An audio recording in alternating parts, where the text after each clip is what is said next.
Back in June, Republican Congressman Matt Gaetz received some unfortunate news when the GOP-controlled Ethics Committee said, in a press release, that it was still investigating the Florida lawmaker, who was the subject of a 2021 Justice Department probe into whether he'd had sex with a minor and transported her across state lines. The committee was specifically looking into allegations that he had engaged in sexual misconduct and illicit drug use, accepted improper gifts, dispensed special privileges and favors to individuals with whom he had a personal relationship, and sought to obstruct government investigations of his conduct. And this week the bad news continued on that front.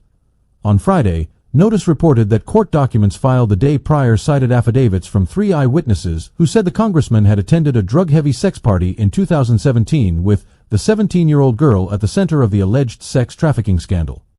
The minor, who was a junior in high school at the time, arrived in her mother's car for a July 15, 2017, party at the Florida home of Chris Dorworth, a lobbyist and friend of Gaetz's, according to a court filing written by defense attorneys who interviewed witnesses as part of an ongoing civil lawsuit Dorworth brought in 2023. One eyewitness cited in the court filings, a young woman referred to as KM, provided a sworn affidavit that claimed the teenage girl was naked, partygoers were there to engage in sexual activities, and alcohol, cocaine, ecstasy, and marijuana were present. The teenage girl was identified in the filings only as AB. The House ethics probe into Gaetz initially began under former Speaker Nancy Pelosi. It was later paused due to the Justice Department investigation. The congressman has repeatedly denied all allegations of wrongdoing.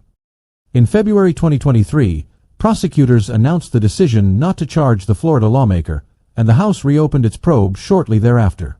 Earlier this year, the New York Times reported that former Gaetz ally Joel Greenberg, who pleaded guilty in 2021 to charges including sex trafficking, was cooperating with the Ethics Committee's investigation.